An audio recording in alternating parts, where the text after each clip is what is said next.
तो है स्टूडेंट्स, आज की इस क्लास में हम पढ़ने वाले हैं क्लास 10th केमिस्ट्री के चैप्टर 3 धातु, अधातु एवं उपधातु को।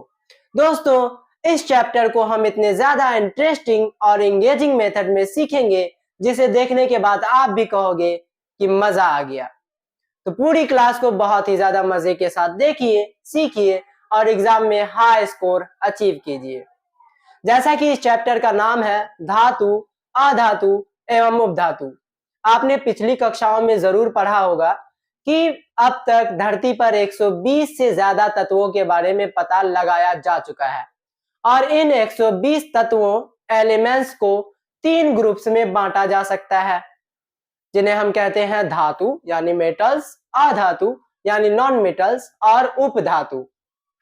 तो जब भी मैं आपसे धातु की बात करूं तो आपको बस कुछ इमेजेस अपने माइंड में बनाने हैं, जैसे कि आयरन, हमारे घर में पाया जाने वाला लोहा, सिल्वर चांदी, गोल्ड जिसे हम सोना भी कहते हैं, इसके अलावा कॉपर, एल्यूमिनियम, ये सारी चीजें धातु हैं।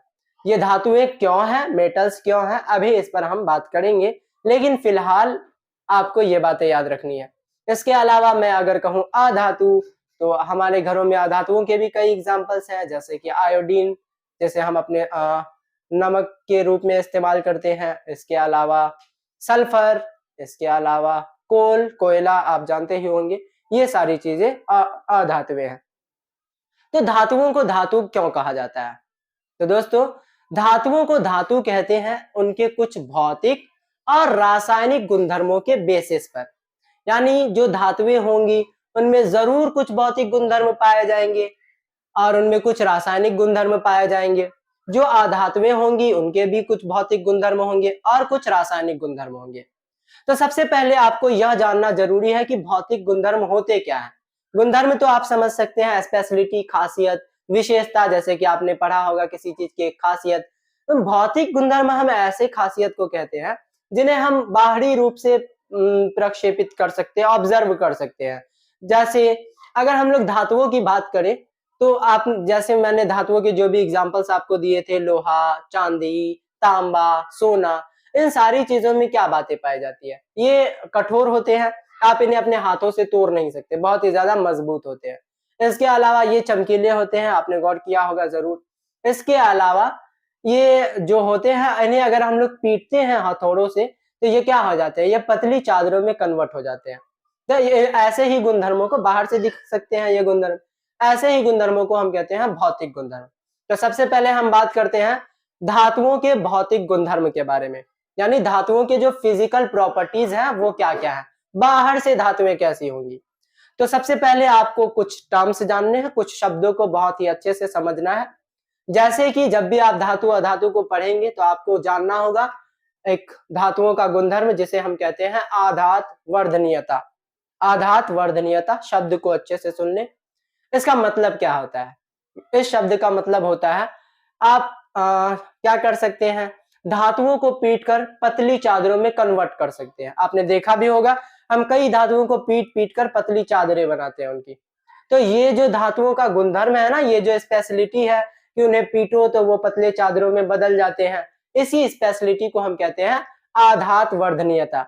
और आपको याद रखना है कि जितनी भी धातुएं होंगी, मेटल्स होंगे, वो आधात वर्धनीय होंगी। इसके अलावा इसकी फिजिकल प्रॉपर्टी नंबर 2 में आप याद रख सकते हैं। सबसे पहले इस शब्द को समझिए, तन्यता। तन्यता।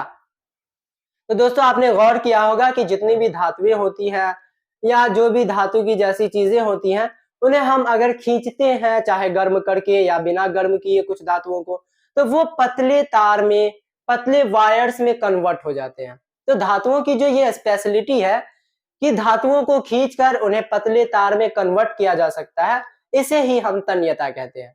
आपको याद रखना है कि धरती पर पाए जाने वाली जितनी भी धातुएं हैं वो सभी तन्य होती है। नंबर 1, सभी धातुएं आधात वर्धनीय होती है। नंबर 2, सभी धातुएं तन्य होती है, धातुओं में तन्यता पाया जाता है। एक फैक्ट जो इससे रिलेटेड आप याद रख सकते हैं कि सबसे ज्यादा तन्य धातु सोना है। आपको जान करके ताज्जुब होगा कि 1 ग्राम सोने से 2 किलोमीटर लंबा तार खींचा जा सकता है। जी हाँ दोस्तों, सिर्फ और सिर्फ 1 ग्राम सोने से 2 किलोमीटर तक का लंबा तार हम लोग खींच सकते हैं। और ये हो पाता है धातुओं के किस गुण के वजह से? तो तन्यता के वजह से। इसके अलावा मैंने अभी आपको कहा था कि सारी धातुओं को गौर से देखने पर इनमें एक खास प्रकार की चमक नजर आती है। सारी धातुएं चमकते हैं, और जो धातुएं पुराने हो गए हो, नहीं चमकते हो, तो उन्हें हम घस करके फिर से उनके चमक को बाहर ला सकते हैं। तो धातुओं में पाई जाने वाली जो ये खास प्रकार की एक चमक है, इसे हम धात्विक चमक कहते हैं। सारी धातुएं चमकीली होती है, लेकिन कुछ अधातुएं भी हैं जो चमकीली होती हैं। तो आपको याद रखना है कि आयोडीन एक ऐसी अधातु है जो अधातु होते हुए भी चमकीली होती है। यानी चमकीला सिर्फ धातुओं को होना चाहिए, लेकिन आयोडीन अधातु होते हुए भी चमकता हुआ नजर आता है। इसके अलावा धातुएं कठोर होती है। सारी धातुएं कठोर होती हैं, हार्ड होते हैं, लेकिन कुछ अपवाद हमें देखने के लिए मिल जाते हैं, जैसे कि हीरा, डायमंड, वो अधातु होते हुए भी क्या है? हार्ड है, सबसे ज्यादा कठोर है। इसके अलावा कुछ धातुएं धातु होते हुए भी सॉफ्ट होती है, जैसे मर्क्यूरी। मर्क्यूरी एक ऐसी धातु है, वो धातु है, लेकिन उसमें धातु वाली ये प्रॉपर्टी नहीं पाई जाती। क्यों?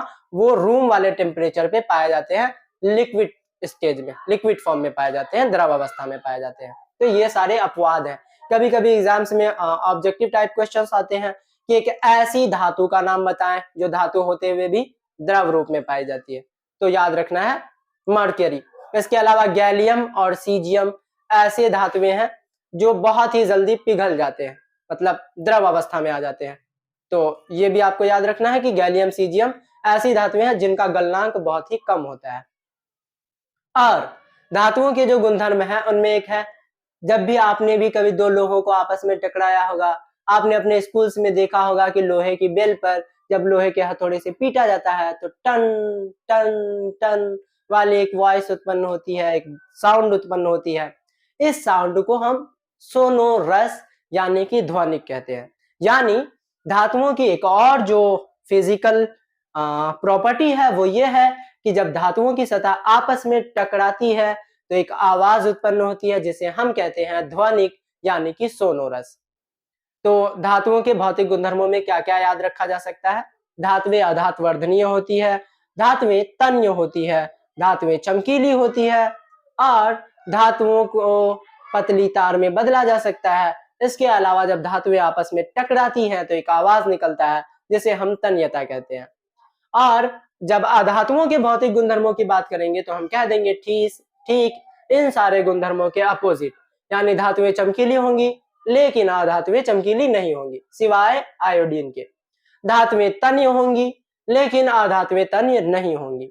धातुओं को पीटने पर टन वाली आवाज आएंगी, अधातुओं से टन वाली आवाज नहीं होंगी। धातुओं को पीटकर पतली चादरों में बदला जा सकता है, अधातुओं को पीटकर पतली चादरों में बदला नहीं जा सकता है। तो आज की क्लास में बस इतना ही। अगली क्लास में हम बात करेंगे धातुओं एवं अधातुओं के रासायनिक गुणधर्म यानी केमिकल प्रॉपर्टीज के बारे में। आपको आज का ये क्लास कैसा लगा कमेंट करके हमें जरूर बताएं, और अपनी फीडबैक देना ना भूलें। और अगर अच्छी लगी तो चैनल को सब्सक्राइब जरूर कर लें। Thank you.